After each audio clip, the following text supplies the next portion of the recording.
All right, Freilich Hanukkah. Good evening, everybody. I realize, driving home. Sure, I could just listen to Mark Levin or something, but we were in the middle of learning, and we didn't get very far. So let's get back to learning. We're learning from the Holy Zayda Maharal Mikvah,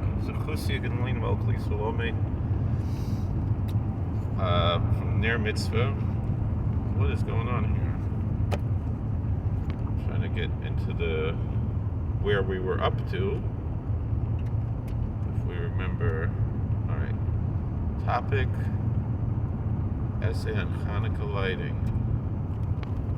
So last night we really just went over the Gemaras.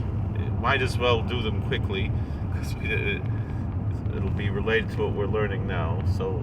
Gemara says Tana Rabbanan Hanukkah mitzvah licha Pesach beisim v'chutz. That the rabbis taught that Hanukkah candles is a mitzvah to place them on the door of one's home outside. If he lives in an upstairs apartment and he doesn't have a door that goes directly to the Rosh Hashanah, to the public thoroughfare, he should put it on the window that is, facing the public domain. But in a time of danger, he should place it on his table, and that's good enough. I don't know if anybody ever saw the play or the movie of Anne Frank, right? The Diary of Anne Frank, and they light a Hanukkah menorah. And then they put it out, but they still make the brachas. I don't know if they were even that religious that they were making brachas in the Hanukkah left. I don't know. But anyway, Amar Rava said tzarich ner acheres l'shtamish le'ra. Rava says you need another lamp to use as a light source, meaning that you can actually use, because we don't use the light of the Hanukkah lamp. Ika medura light tzarich. But if you have some other torch, some other light source, it's unnecessary.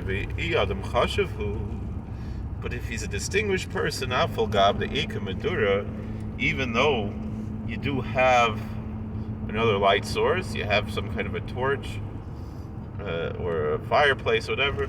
Tzorich ner acheres. You need another lamp.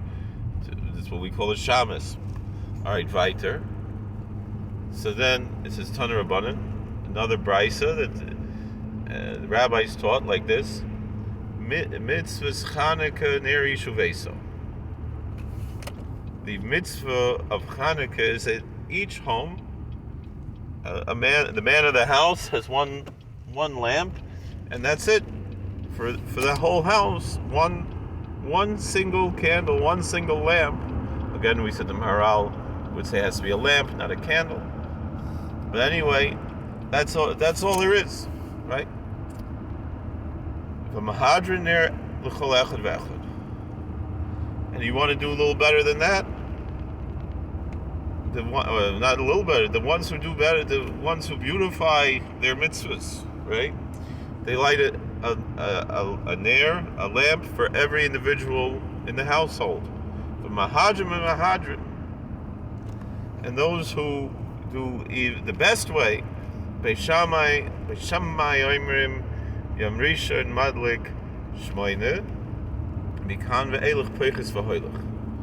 Shammai say on the first day you light 8 candles, and then you go down 7, 6, 5 until you go to 1. Beis Hillel says Yamrisha Madlik Achas Mikan ve'elach moisef v'hoilach.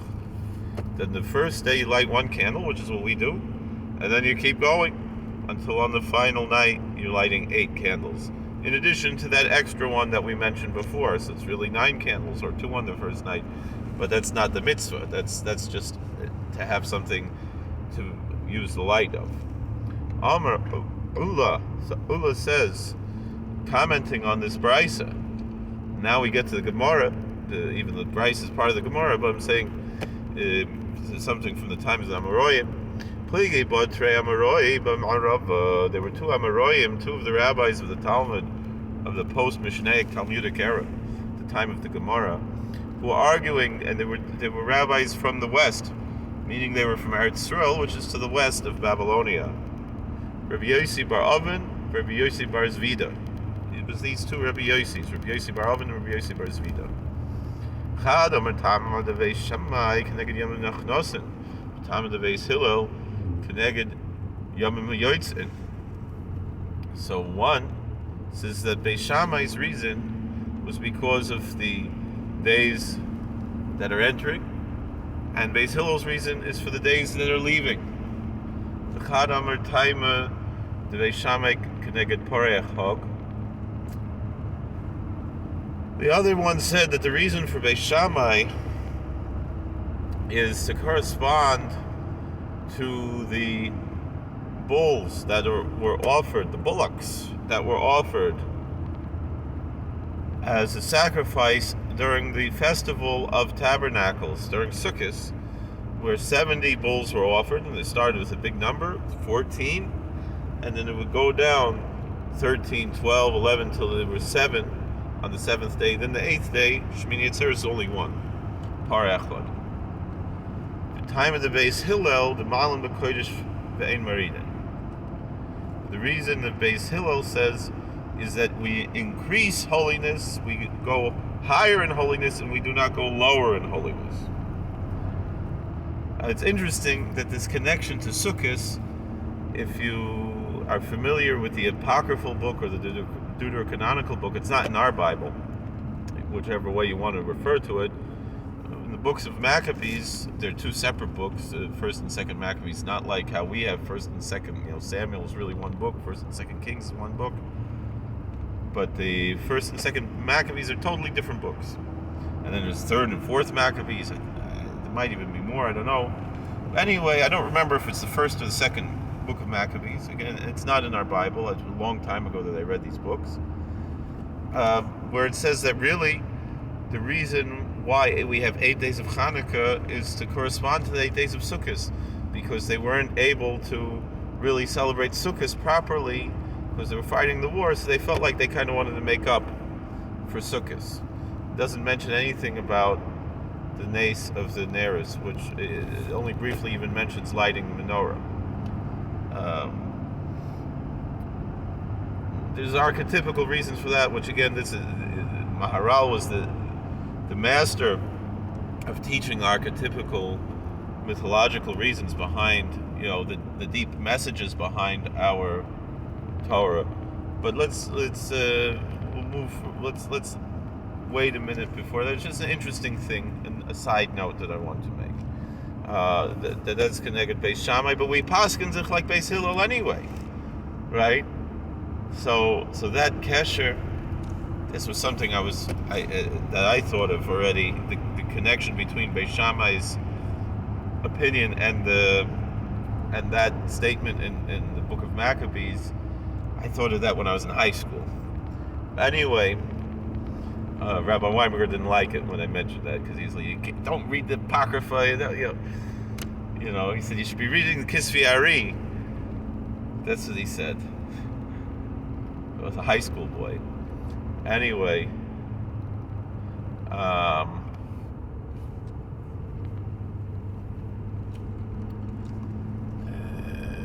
Amar Rabba bar Chana, Amar Rabbi Yochanan, Shnei Zikenim Hoy B'Tzidon.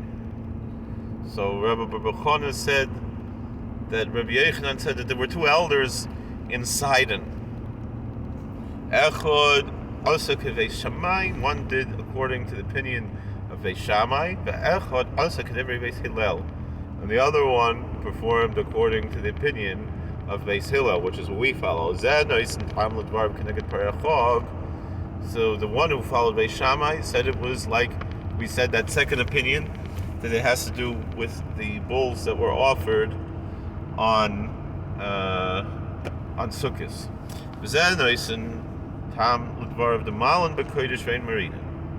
And the one that followed Beis Hillel said that the reason is that we go higher in holiness and we don't go lower. Adkan. That's the Gemara. So now, let's get to what my holy Zayda, the Maharal mi Prague, Zechusik Aleinu, Al Kol Yisrael Omein, has to say. He talks about the famous Beis Yosef Kasha. Beis Yosef's Kasha is, why do we light 8 days? If there was enough oil to light one day, right, then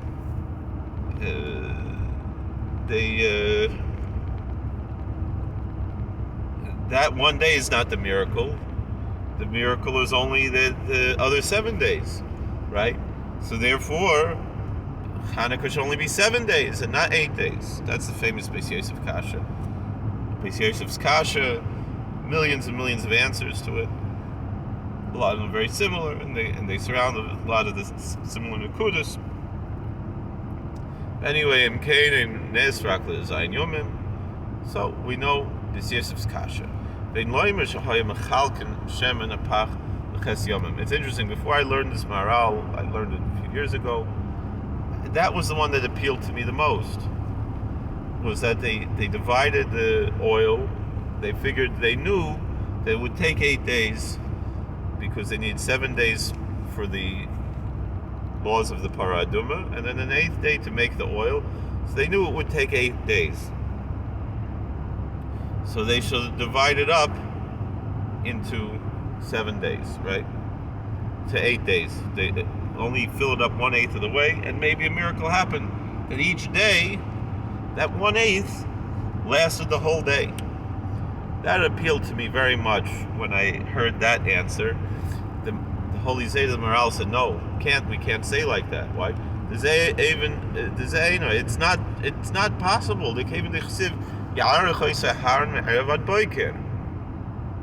The light of the menorah has to last all night, from evening to morning.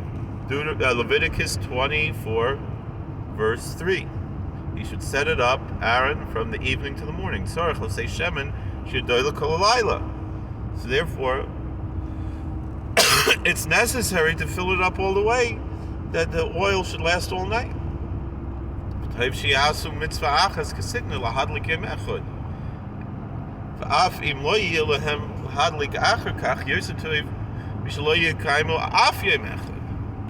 order to fulfill the mitzvah, you have to fulfill the mitzvah. So lighting it for 8 nights and it's not the whole way, it's ma'akeh if you didn't do anything. It's like the same thing.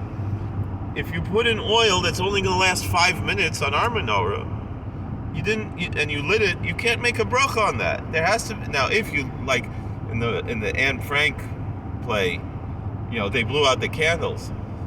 Technically, that's okay. Why? Because when they lit it, there was enough oil, there was enough wax or oil, whatever, for it to last a half hour. So there's nothing wrong with that. You're supposed to let it last a half hour, but if you shouldn't intentionally blow it out. But for them, they were worried about getting caught by the Nazis, so they did the right thing, meaning they fulfilled the mitzvah. It was not a bracha of atola, and then that they blew it out.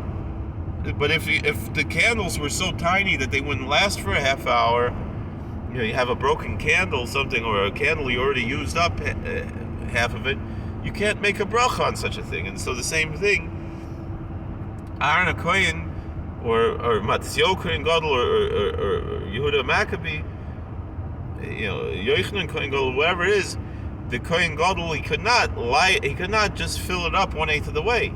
That doesn't fulfill there's no point in that.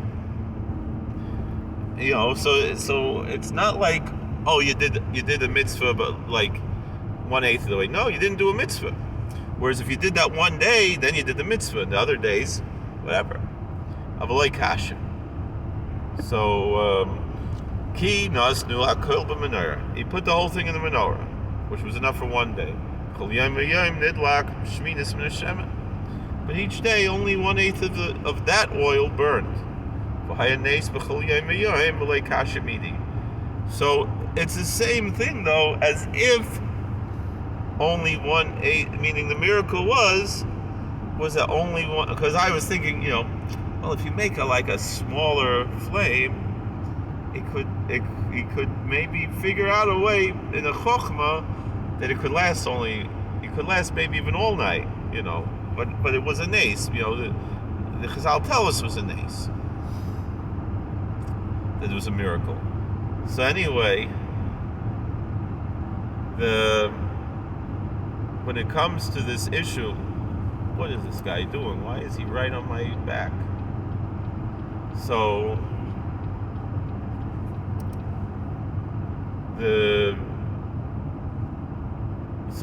anyway, a miracle happened all eight nights. So that's why we celebrate 8 days, because a miracle happened all 8 nights, that only 1/8 of the oil burned, even though he put it all in the one day.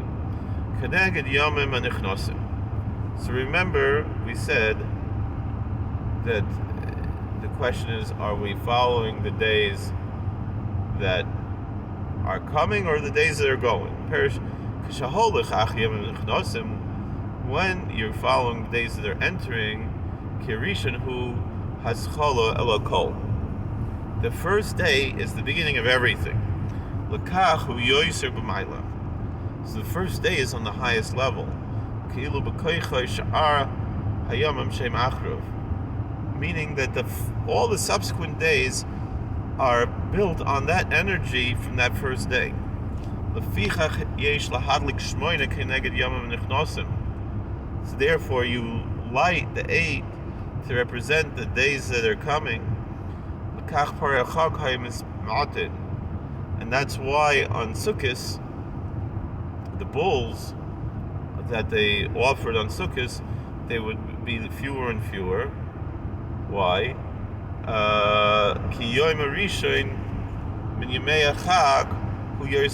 Because the first day of Sukkot, that is the highest, most lofty day of the Yontiv of Sukkot. L'kachu Yom Tov, hu Kaddish. Meaning only Midaraisa, only the first day and the 8th day are Yontiv, right? So the first day is Kaddish, the first day is holy. Aval Yom Achron, Avshu Gam Ken Yontiv, even though Shmini Atzer is also Yontiv, Hu Regel B'nei Atzmo. That's a separate Yontiv, separate holiday. The Kach B'Yom Rishon Mekrivim Param Yosim in Yom Achronim.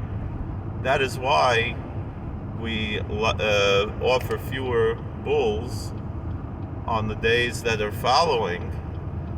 Then, because it's not the meaning, because the whole energy is that first day. That's the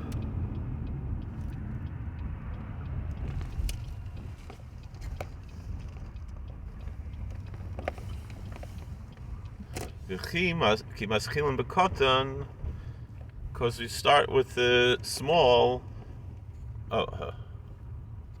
It's more than the final days. Okay. I'm gonna pause because I'm gonna go to the Mikvah for the Hanukkah left. All right, we're recording again. Sorry, my car makes this funny noise.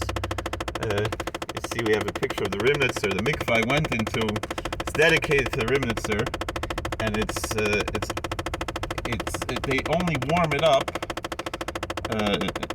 Friday in the winter, but they leave it available, but it's only warmed up like that Friday.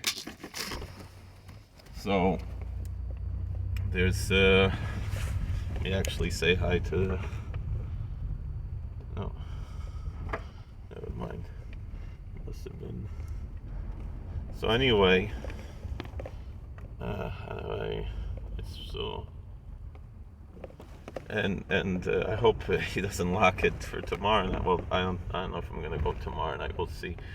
I missed the first night because I wasn't feeling well. But the point I'm saying, it was pretty cold, not freezing cold. And I was thinking the Rimnitzer used to break through the ice, and he was an old man, and he'd go into really cold mikvahs.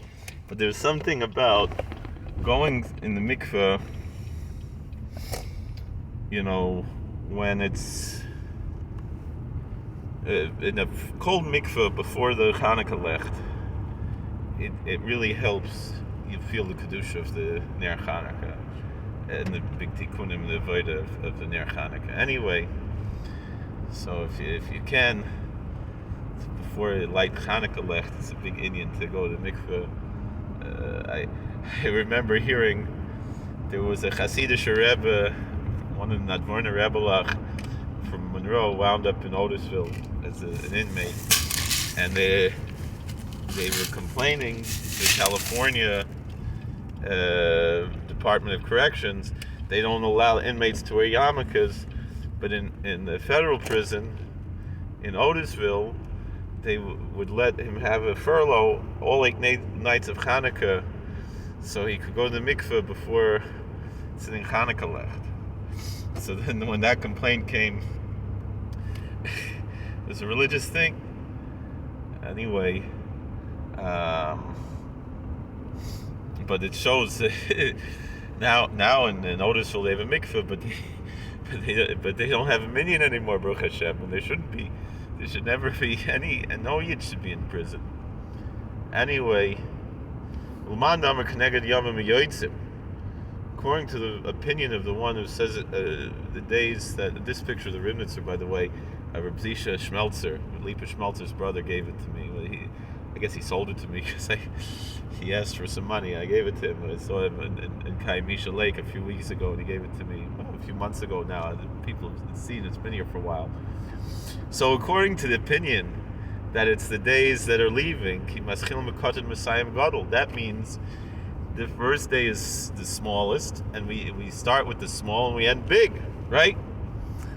The Malam Kodesh Rein Meridin, because we go up in holiness and we don't go down. Because holiness is a very great, the loftiest thing. Supernally lofty, right? You don't start on the highest level of holiness. Rather,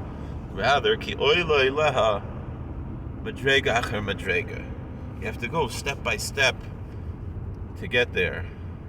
Until you get to the end. Mitzad, why? Because in the end he gets to more and more holiness.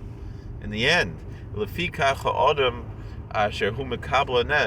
So therefore a person who receives a miracle, the beginning is very little. He's on the very small level, right?